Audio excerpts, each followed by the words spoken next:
So tonight, Young Americans for Liberty and Young Americans Foundation are very proud to present to you, for the very first time at Lock Haven University, Nigel Farage.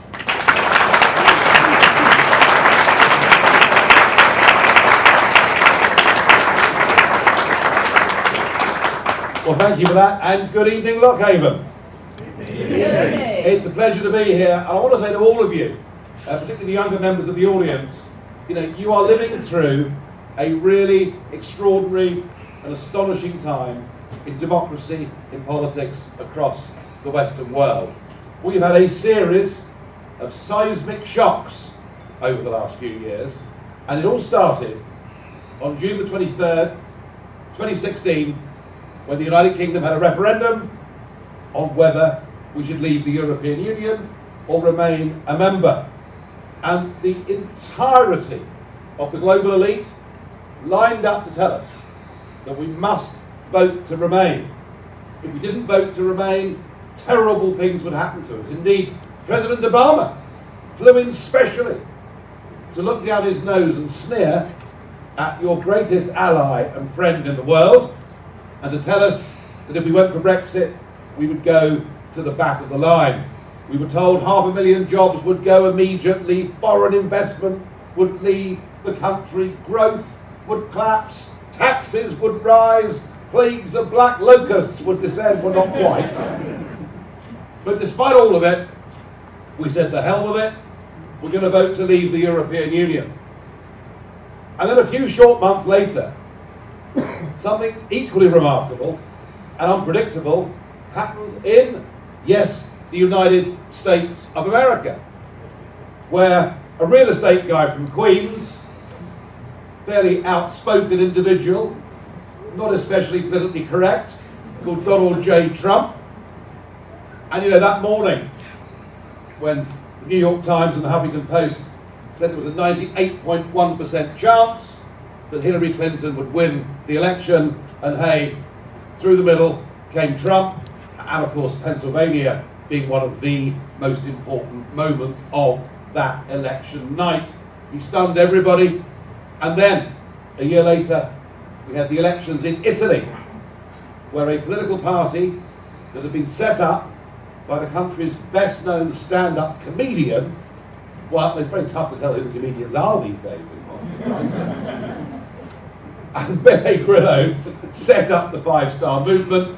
They won the election, and they joined into a coalition with the Lega, which had been around for 30 or 40 years, but under the quite dynamic new leadership of a guy called Matteo Salvini, and they were able to form a majority government in Italy.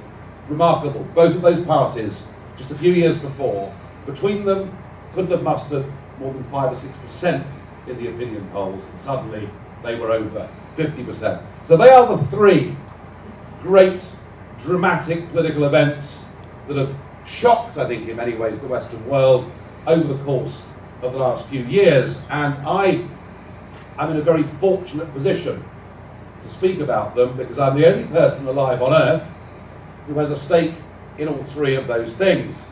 The first one, of course, is Brexit, and I was never, ever going to be a politician. Never had any ambitions to stand for office in any way at all. I was in business. I worked in the commodities business. I spent 20 years in that game, working throughout all of that time for American companies. So, we bought and sold copper and, well, we call it aluminium, but you call it aluminum, and lead and tin and zinc and nickel. And that's what I did. And I got motivated to get involved in politics because I felt something was going wrong.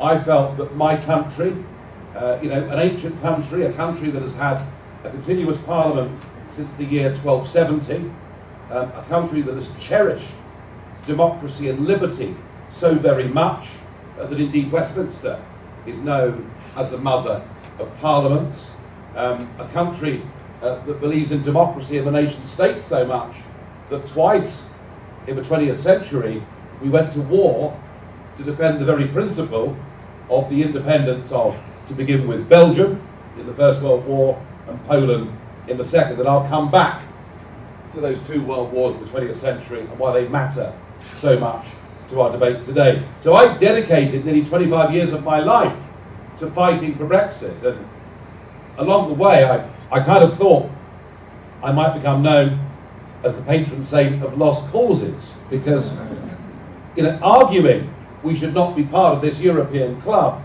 was very much a minority sport. Not many people thought it was relevant, not many people believed it was pertinent, but I kept on battling away. And I guess, to a very large extent, I am the godfather of Brexit, and my very lonely battle and campaign suddenly became a majority view. And I can't tell you, the photograph that you saw on the poster for this event, that was taken at about 7:30 in the morning on the Green outside Westminster. We just overturned the establishment, won this historic referendum, and I can't tell you just how happy and joyous I felt on that morning.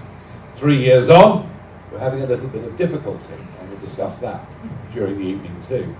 And it was as a result of Brexit, as a result of this anti-establishment campaign that won, that suddenly the Trump campaign, which was, if you remember, back in August 2016, the Trump campaign was in big trouble.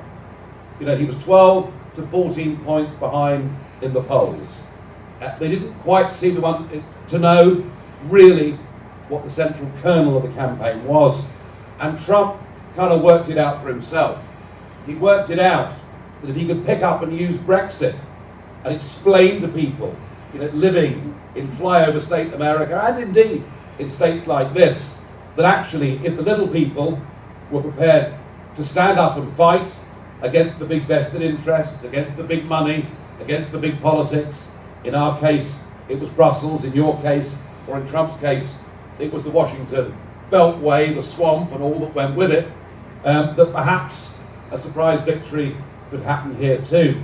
And so I found myself, towards the end of August 2016, in Mississippi, and I'd been invited over to the governor of Mississippi, and the plan was that I was going to give a speech to about 1,000 Republican activists in Mississippi, and I was going to explain to them that, actually if you go out and talk to people, maybe people who haven't voted, for 20 years, 30 years, maybe people who've never voted in their lives, that the idea you can change things, actually the democracy gets people up off their backsides and out to vote. So I was happy to be at this dinner to give this speech, and Trump was there with me, and after we'd done the event, I was really excited, because down at the basketball stadium in Jackson, there were 18,000 Mississippians there waiting for the Donald to go on stage.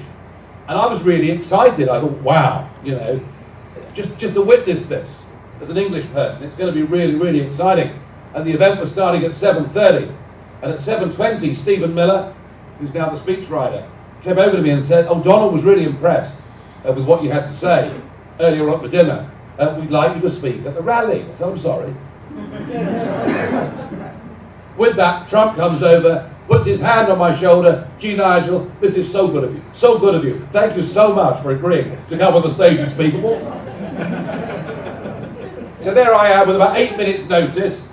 18,000 Mississippians out there. I wasn't quite sure what they'd make of me, or indeed maybe what I'd make of them. But I got up there, I did my bit, and then through the rest of the campaign, I came back for all the debates, and I was one of the talking heads on CNN and CNBC and Fox, and I really, put myself absolutely entirely behind the Trump campaign. So I'm the only person in the world that was directly involved in both of those campaigns, and I'm the only Brit in history that has ever spoken at a presidential rally for either political party. So there's a bit of me that feels quite American these days, I have to say, and I'm rather pleased and proud of that.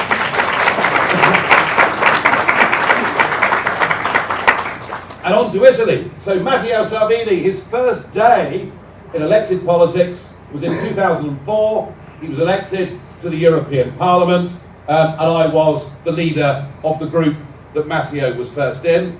And normally, you can spot young talent in life. You can say, do you know what? That girl, that guy, they're going to the top.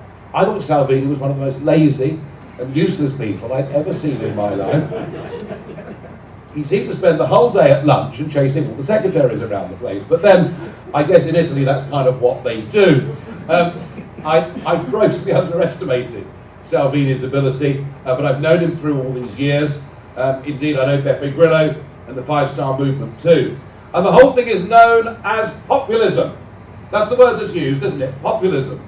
And the word is used as a pejorative term, that somehow populism is ignorant. Populism is nasty, narrow-minded. Populism is effectively akin to every ism you can think of. You know, populists are all homophobes. Populists are all racists. Populists are all these absolutely appalling, ghastly people, or that's what you believe if you read the New York Times every morning or watch CNN. And indeed, in my country, the same applies to The Guardian and the BBC. And I want to explain to you what populism really is and why it's happened. But to do so, I think it's really important to explain, particularly to an American audience, just how awful the first half of the 20th century was. Now, I know that here in your town of Lockhaven, you understand your past. As I drove through your street today, I saw the posters up on the street, including many pictures of young men from this town who went off to Europe or went off to the Pacific in World War II. And you know the great contributions that America has made all over the world for liberty and democracy, and in nearly every case standing side by side with the British. But just try to get some sense, some comprehension of the sheer awfulness that happened in Europe. To begin, it happens between 1914 and 1918. A war in which 20 million people are killed. A war in which a further 40 million are either seriously wounded or maimed for the rest of their lives. I'm old enough to remember people who were still suffering the effects of gas on their lungs in the trenches. I'm old enough to remember men with tin legs and all the rest of it. Goodness knows what it would have been like 20, 30 years before I was born. And the sheer awfulness of the First World War, and then we have a break of just 21 years, and the whole thing happens again. But it happens on an even bigger scale. You all know, of course, about the Holocaust, about 6 million Jewish people being obliterated, and many other minorities too. But perhaps you don't understand just what Germany looked like in 1945. These great ancient cities of Germany literally reduced to rubble. War with no limits.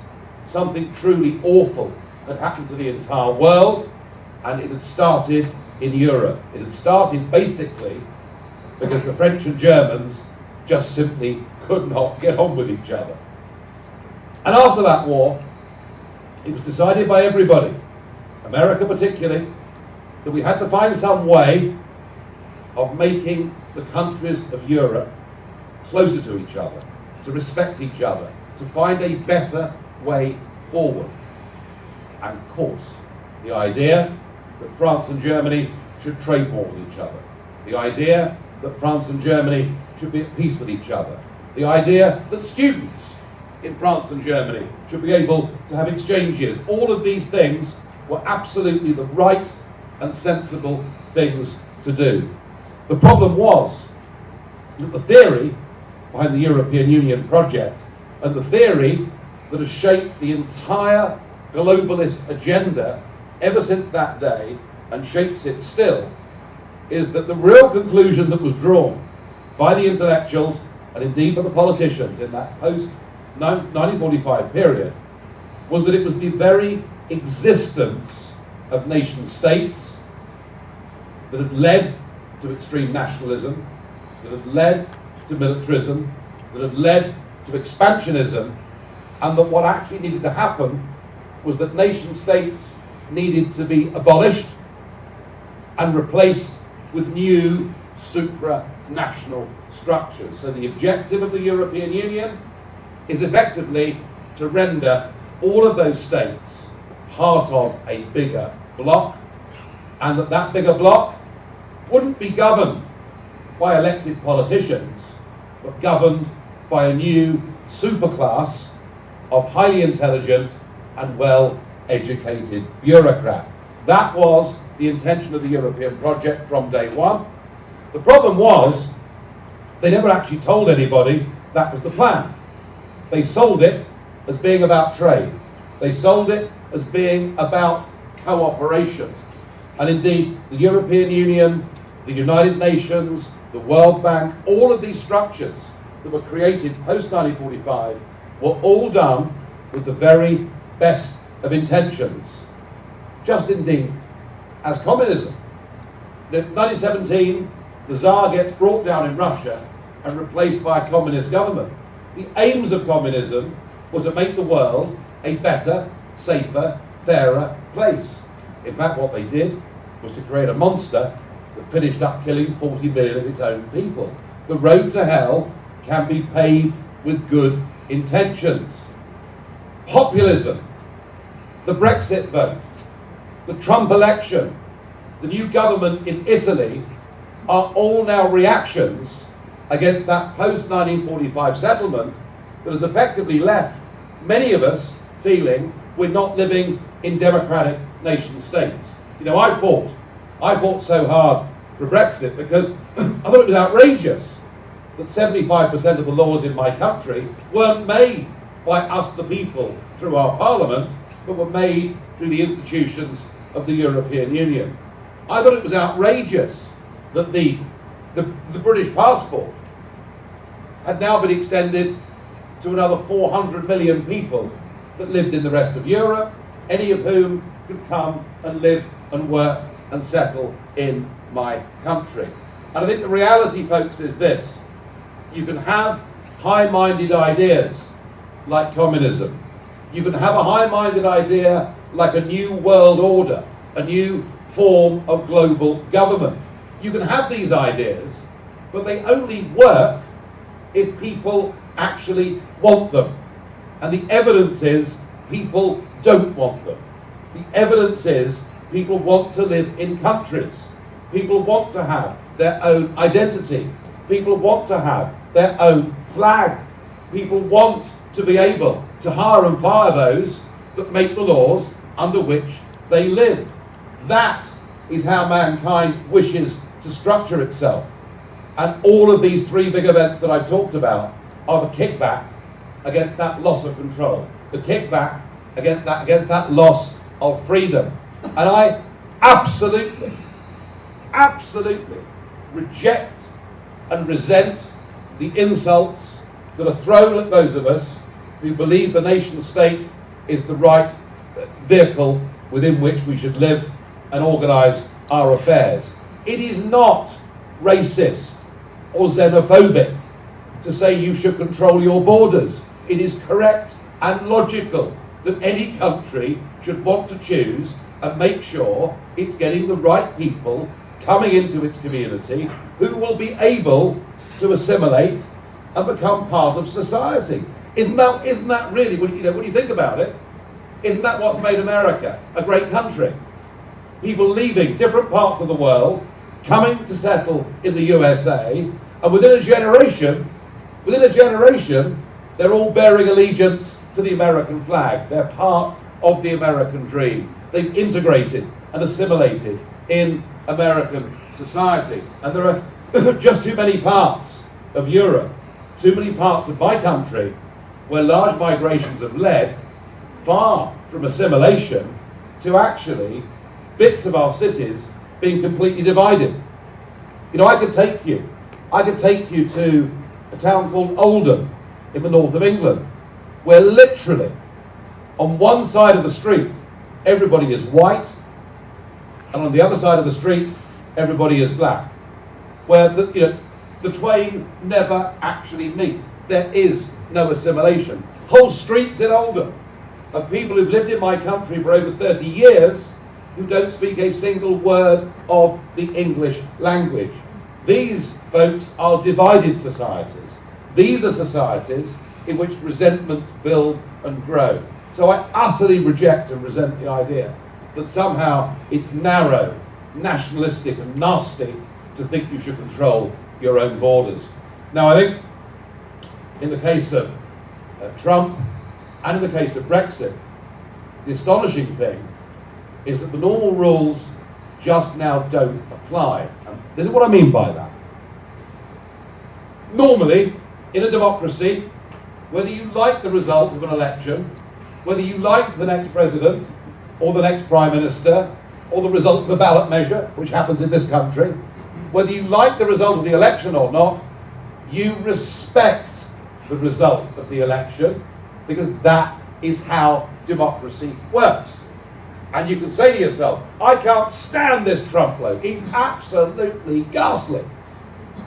But what you do in normal times is you campaign to make sure that in 4 years' time he's replaced by somebody else.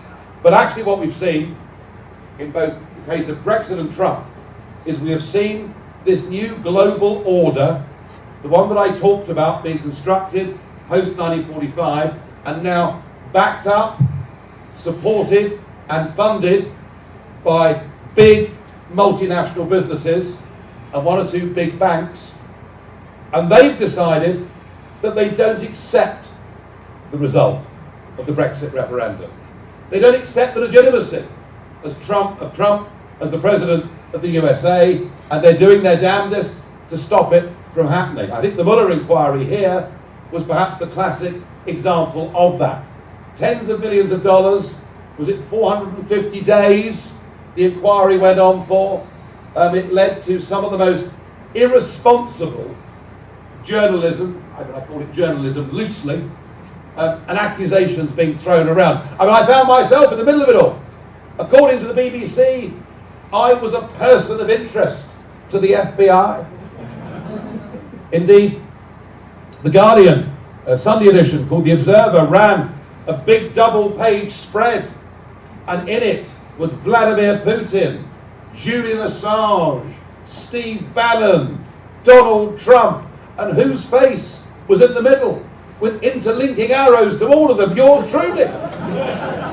Yes, Hillary Clinton said on a public stage that Nigel Farage is funded by the Russians.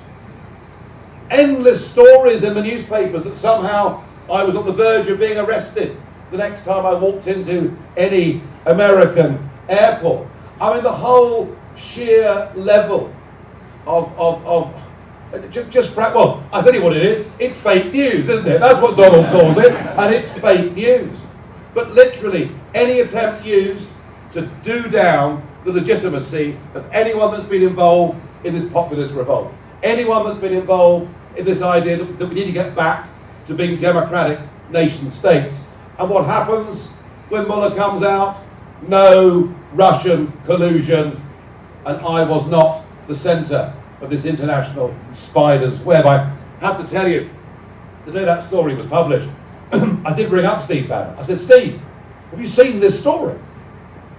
I mean, they're basically saying that I was running memory sticks from the president to WikiLeaks. I mean, I said, Steve, you know, this is incredible. What the hell do you think I should do?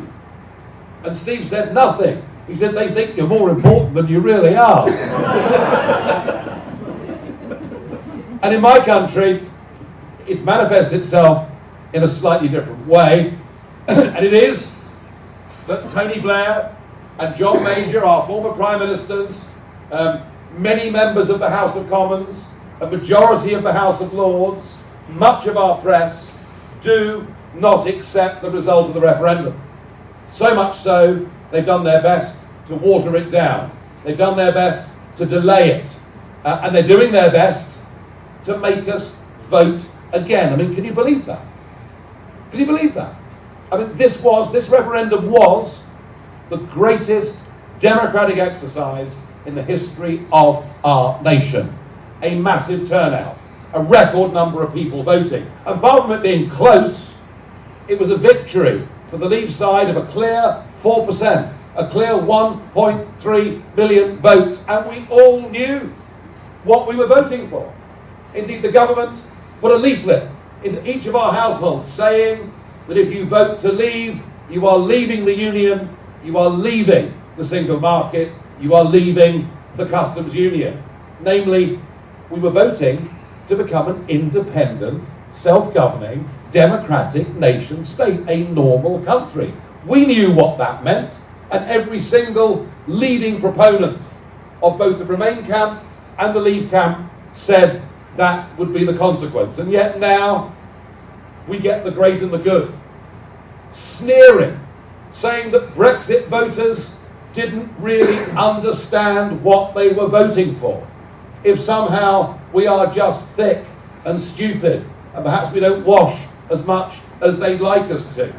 I mean, the sheer level of condescension is, I think, appalling, disgusting, anti-democratic, and now we find ourselves 3 years on, no closer to Brexit than we were.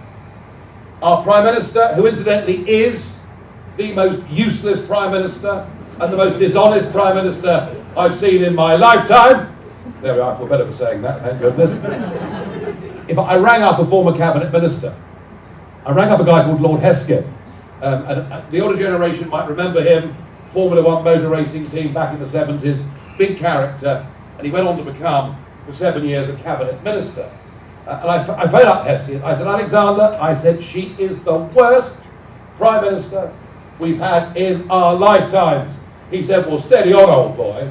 He said, there's a fair bit of competition out there, you know. But on balance, he agreed with me. And she told us 108 times, she told us we were leaving on the 29th of March. And that's what the legislation said. You see, we didn't just vote for Brexit once. We voted Brexit on the 23rd of June 2016. But a year later, in a general election, the Labour and Conservative parties both promised us in their manifestos, vote for us and we will honour the result and Brexit will happen. And then a few months after that, nearly 500 MPs, by a massive majority, voted for what was called Article 50, the piece of legislation that enabled us to leave, and that said, and it was put into British law, that we were leaving at 11 p.m. on the 29th of March with or without an agreement. And yet when it came to it, she couldn't get her dreadful agreement through, thank goodness, but rather than leaving on WTO terms, and by the way, all the business we do with America is conducted on WTO terms. This is far from being a disaster, and yet we didn't. So they told us we'd leave on the 29th of March. We didn't. They told us we'd leave on the 12th of April. We didn't. They told us we'd leave latest for the 30th of June, and we're not going to. And now they tell us we'll leave on Halloween Day, the 31st of October. And I'm asking myself, trick or treating? In fact, the Brexit date has got more dates than the average child advent calendar. And as far as I'm concerned, if we trust our political establishment, Brexit will never happen. Which is why, and I said at the start, that I am not a career politician. I was motivated to get involved in politics because I wanted to try and force this great democratic change. Over the course of the last couple of years, I've taken more of a backward step. I am still a member of the European Parliament, and I do go along every month and make my speeches. Some of you may have seen my speeches in the chamber there. I always like to think I make a positive and helpful contribution when I'm there. I certainly enjoy the experience more than they do, I've got to tell you. But I kind of stepped back for the last 2 years from national politics, and I've developed, I've done more radio shows and coming and doing things like this, and I've had, to be honest with you, a much more enjoyable life not being in frontline politics. It's a pretty rough, tough place to be, and if you think your press is rough, you ain't seen nothing compared to the British tabloid press, who keep seeming to write alternative CVs about my life on a daily basis. But I, after 25 years of battling for my country to be free and independent, after 25 years of that, I am not just going to roll over. and allow these dishonest politicians to take away Brexit without coming back for a fight. And that's why, just over 3.5 weeks ago, I founded a new political party. We're called the Brexit Party. We're going to be contesting the European elections on the 23rd of May. We shouldn't be, of course, because we should have left, but because we haven't left, we are. And it is absolutely my intention to lead that party into those elections, to win those elections, and to put the fear of God back into our political class, to make them start listening to us. You know, here in your country, through your constitution, you all understand that you, the people, are the masters and the politicians are the servants. And the problem with this new globalist model, the problem with the European Union, and the problem that British politicians now, who have picked up this disease, is they think that they are the masters. They think that we are the servants, and on the 23rd of May, I'm going to give them the bloodiest nose they have ever seen in modern times. Believe me.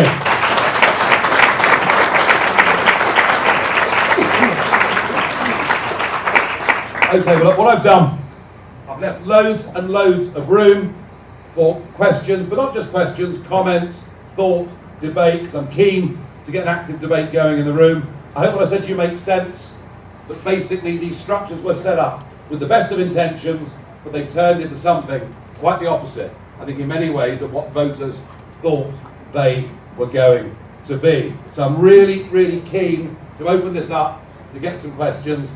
Those lights are vicious, aren't they? All right, everyone. I'm sure there are some people sitting there. There's a hand at the back there. Yes, sir. So Is there a roving microphone? we're going to go ahead and open it up to questions. Just we have a few ground rules. If everyone who wants to ask a question could come around this side, around the back, and line up behind that pink line there, we'll go ahead and have you ask some questions. Just a couple rules. I'm going to hold the mic, so I'll hold it out in front of you so you can ask your question. Make sure they're actually questions. Don't get up here and make a statement. Like I said, go around the back of the stage. Please do not come around the front, please. And also no follow-ups unless you were prompted. Okay, so if we go ahead and get lined up, we'll have you ask your questions. Here we go. Oh, also stand on the pink X. Lockhaven Wrestling. Right, I better be careful here. Hi, so first I want to say thanks for coming out. Second, what is your opinion of the American executive versus the parliamentary executive, to where you can be ousted by just referendum, or not referendum, vote of no confidence, versus the whole impeachment process? And then, if I can ask a second one. Yeah. Well, look, let's start with that. Look, your system is different because yours is a presidential system, you know, and ours is not a presidential system. In our system, we vote for members of parliament, and the Prime Minister comes from among those members of parliament, and indeed, we can change Prime Ministers without the people ever being referred to. So there are pros and cons of both systems. In some ways, I like the American system because it's clear, it's beyond doubt when you vote that you're voting for a president and a vice president who, after that term, going to run the country. No confusion, no doubt about it. I do wonder whether, when the Founding Fathers put this system into place, with its series of checks and balances, whether they realised that actually it would finish up with most presidents halfway through their term having completely lost control of Capitol Hill and the whole thing being gridlocked. And I do think there is a question about the way the American system works now, that it's almost become ungovernable. Virtually no president in the last 2 years of any elected term can actually pass any legislation at all. So I think there is a real question to be asked there. In our system, look, I think our system is out of date. I think Britain needs bringing into the 21st century. We now live in an age, America still has two-party politics.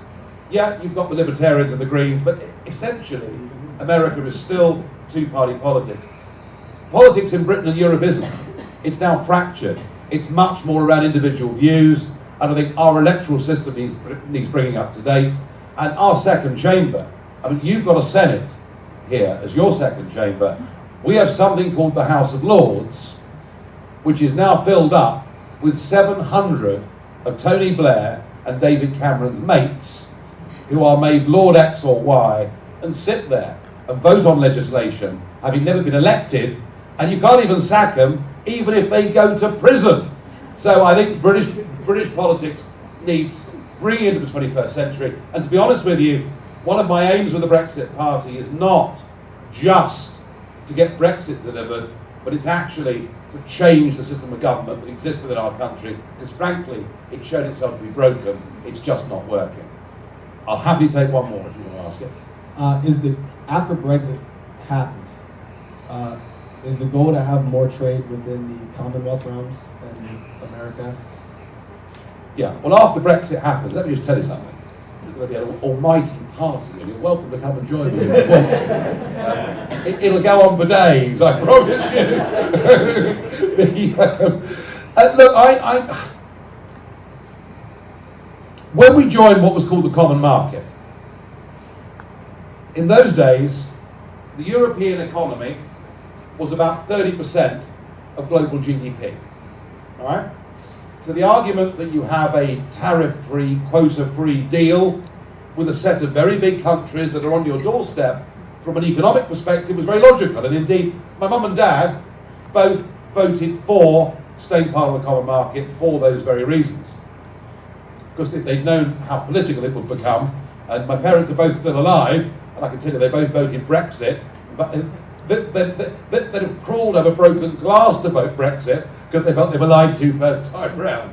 But even if there was that economic argument that was strong of itself then, today the Eurozone is 15% of global GDP, and next year it'll be 14%, and the year after that 13%, and within 10 years it'll be between 5 and 8% of global GDP is inside Europe. Europe economically is failing in a big dramatic way. Countries like Italy have sadly seen no growth for the last 20 years at all. The euro has been a disaster for all those Mediterranean countries. And why would we want to inextricably link ourselves with one of the declining blocks of the world when there's the Commonwealth and America? English-speaking countries, similar legal systems, similar contract law, countries that actually like us, when quite a lot of the Europeans don't particularly like us, it's got to be said. So yeah, the idea is Brexit is not protectionist, Brexit is not inward looking. Brexit says we start to do more business with a wider group of countries across the world, and I'm very struck with America. You know, we are the biggest investor. Biggest foreign investor in the USA is us. And the biggest overseas investor in my country is you guys. It's logical. We should bring down barriers and do more business together. Thank you very much. In fact, I'll come back to that point quickly. That point about the euro. So the north and south of Europe pushed together inside the same economic and monetary union, and it's only worked for one country. For Germany, it's been fantastic. Germany have been the beneficiary of the euro. Everybody else has paid the price. And you know, I talked about this idea that the European Union would make everyone closer together and friendlier with each other. Now it's led to incredible resentment between the north of Europe and the south of Europe. The north of Europe saying, why on earth are we bailing out these lazy Mediterraneans? And the Mediterraneans saying, why are the Germans telling us what we can and can't do? Real bad enmity.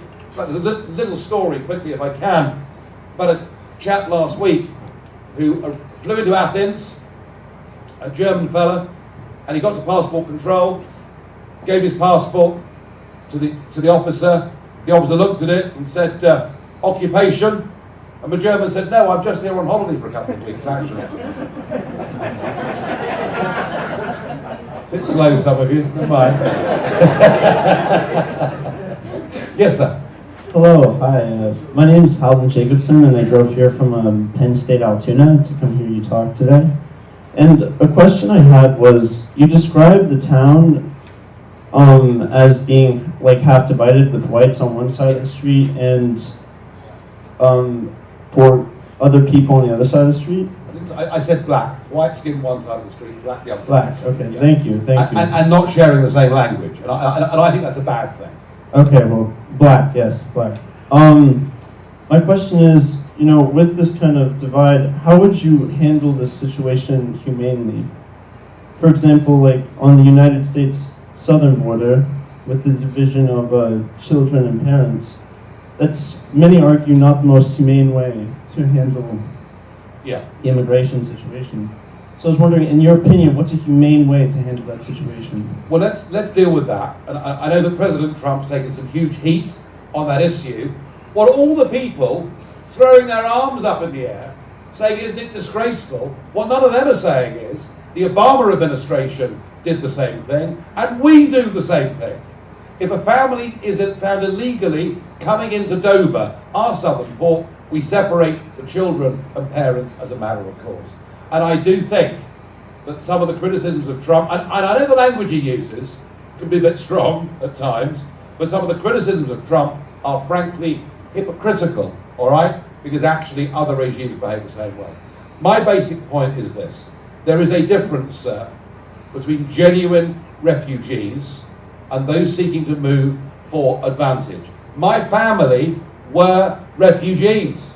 My family were French Protestants who in the 1730s left France because as Protestants they were being burnt at the stake. I think actually if you ask Parliament at the moment what they'd like to do with me, that might come back as being quite a good idea in some cases.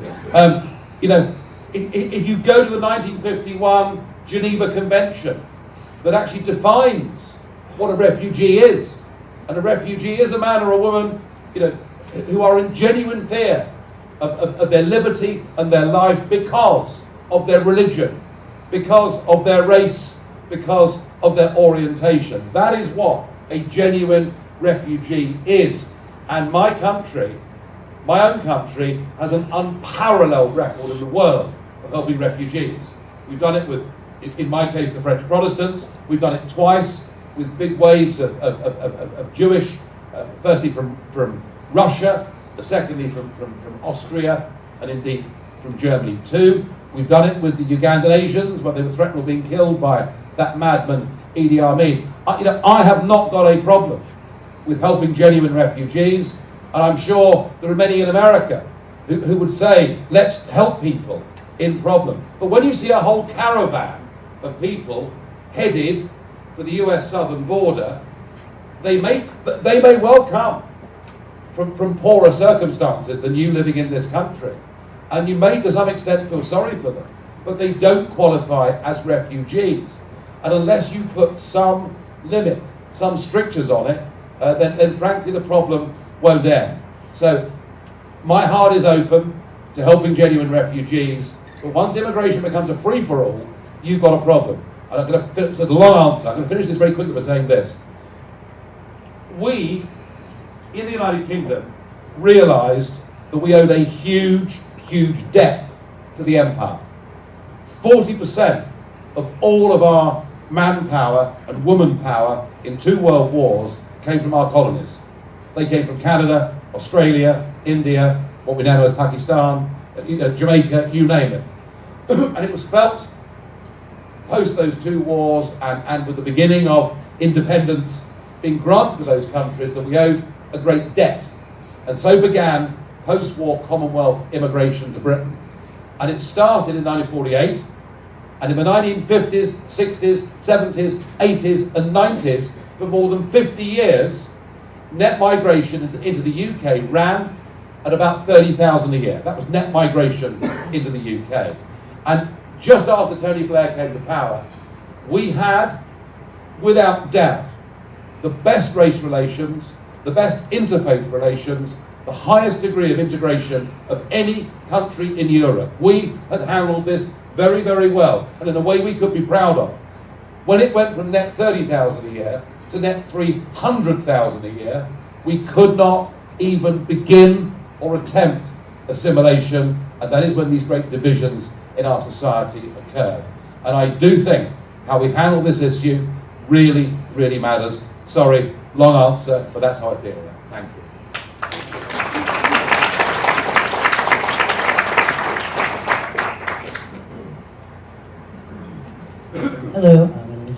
Yes. I was just asking, I want to know if you could just define the difference between nationalism and fascism, and how we in America can celebrate freedom and independence and being a sovereign state, as you say, without devolving into Germany in the 1940s and becoming a fascist state. No, it's a good question, it's a key question. So whenever I'm asked, are you a nationalist, Mr. Farage, I say no. I'm not a nationalist, I'm a nationalist. I believe the nation state is the right and the essential building block. The attempt that is made by many on the left to equate nationism or nationalism with fascism or extremism is clearly false in every single way. And it goes back, it goes right back to what they were thinking about France and Germany in that post-1945 period that I've talked about so extensively tonight. They thought the existence of nation-state is what led to nationalism, and is what led to military expansionism, and is what led to war. They actually got it wrong. Here's the point. It directly links to your question. Provided the nation-state is a fully functioning democracy, it will not become fascist, it will not be militarily expansionist. And you know something? And this is really interesting.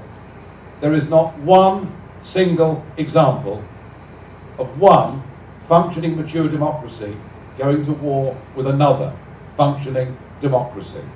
So if we want to be people who support peace, we want to be people who support good relations between neighbouring countries, we should make sure that nation-state democracy is strong, not surrender that democracy up the line to higher supranational authorities. I feel very strongly about that.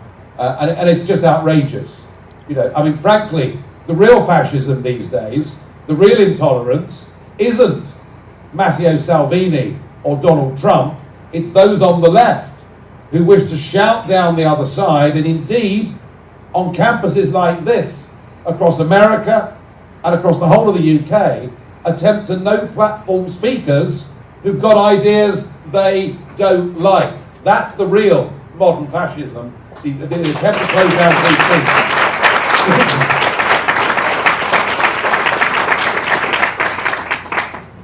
Yeah, sure. What are the main ways that the Brexit Party aims to actually achieve Brexit?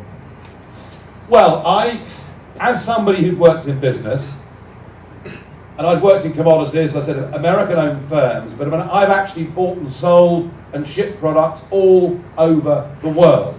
Now look, you know, if you have to fill in a couple of customs forms, which these days, of course, is all done online, it's not the end of the world, but generally, removing barriers to trade and removing bureaucracy leaves more room for entrepreneurs to have ideas and do things and make money. And when you make money, you employ people. And when you employ people, you also pay taxes. So I'm all for making life easier for business.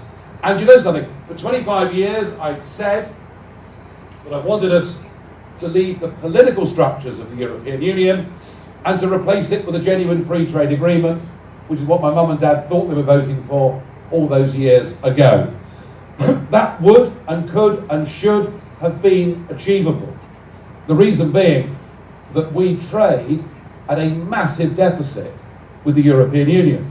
So given that they're going into recession, given that unemployment's very high in many European countries, they need the UK market. I mean, one in three BMWs that is sold overseas is sold to the United Kingdom.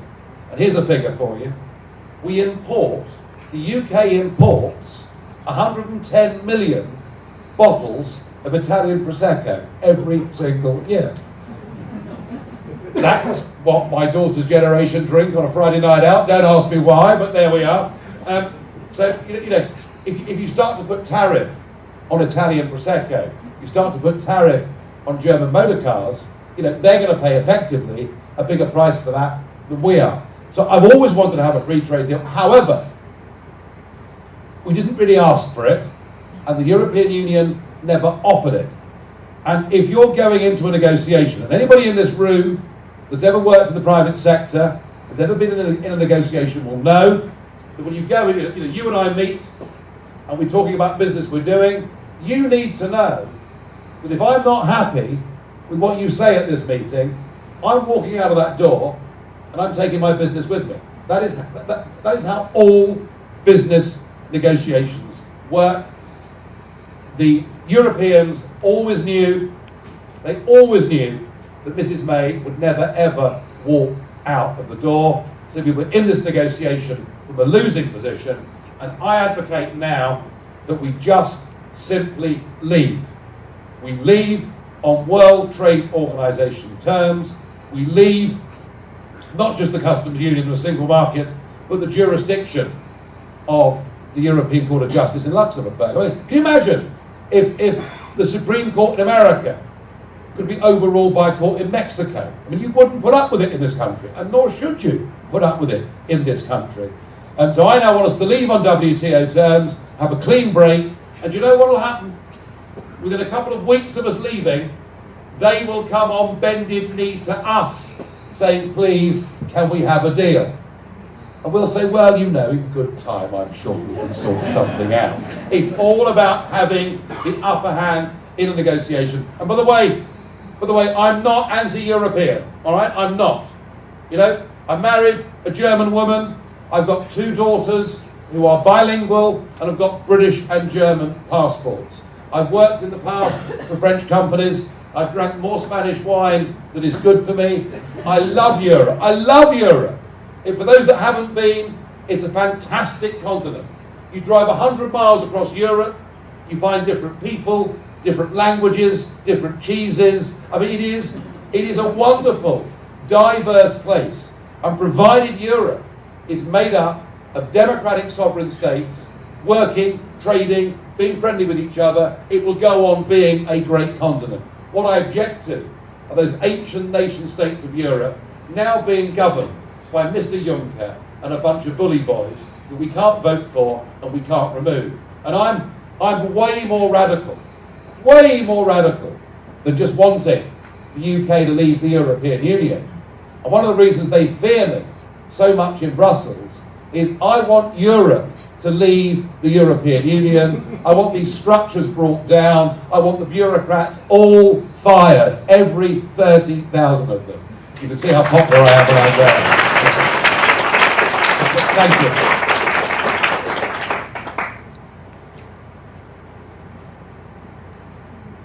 There's a libertarian question coming here, right? I'm kind of playing devil's advocate, I guess. I heard some Remainers. They would say that, there was issues with the initial referendum. There was possibly corruption on either side, and they're now calling for a second referendum. And they would say, why not? It's like, what's the issue if you're so fearful of the vote not being different? Why not just have a second referendum? How would you respond to this? Well, look, I mean, 2 things to say to that. Firstly, they've been lying for 50 years. They lied to my mum and dad. They told them it's just a common market, when actually there was a political motivation all the way through. They've lied for 50 years. The worst that we did was Boris put, some numbers on the side of a bus that might have been a little bit too high. And and I've challenged on my LBC talk show for the last 2 years. I've challenged any single caller, and I don't censor calls at all, unless they use bad language, then we push the delete button. But I've challenged anybody to say anything that I said in that referendum campaign that was a lie, and no one yet has. And here's the point about a second referendum. It is fundamentally undemocratic to make people vote again because you don't like the result until at least you've implemented the first one. If we implement the referendum, if in 5 years' time there's demand for another vote, there's demand to have a fresh rethink, that is fine, because that's how democracy works. Democracy allows us to make decisions and then change our minds every 4 or 5 years. But to try and have a second referendum because they don't like the result, I think is one of the biggest insults ever put upon the people of the British country, of our country. I have to say, though, if it did come to it, I'm pretty certain of one thing: Leave would win by an even bigger majority. The problem is, if Leave did that with this current Parliament, they'd probably just ignore it again. And that's why we need the Brexit Party. That's why I've got to try and win these elections on May the 23rd. They have got to start fearing the people again. When they fear the people enough, we'll get what we deserve.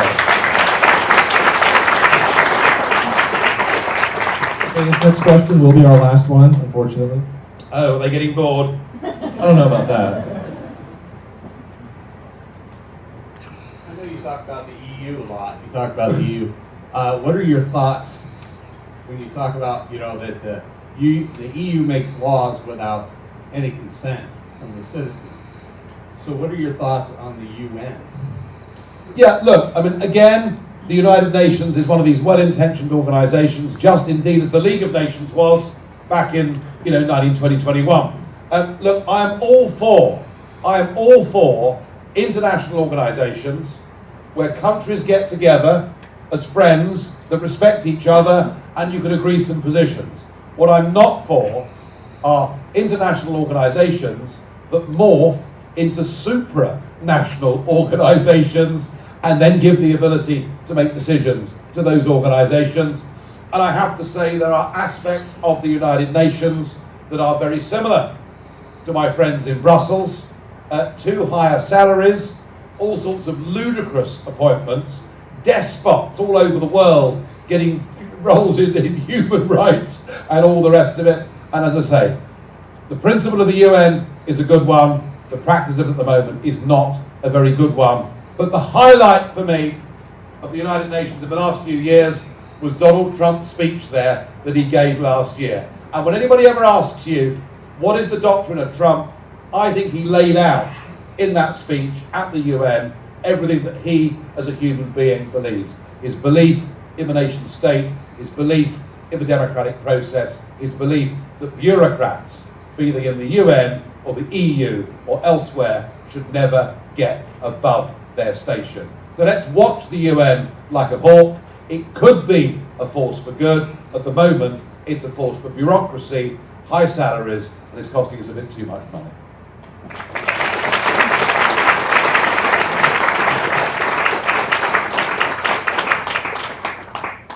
That's it. We're done. Right. Thank you very much. Thank you. Thank you. Thank you very much.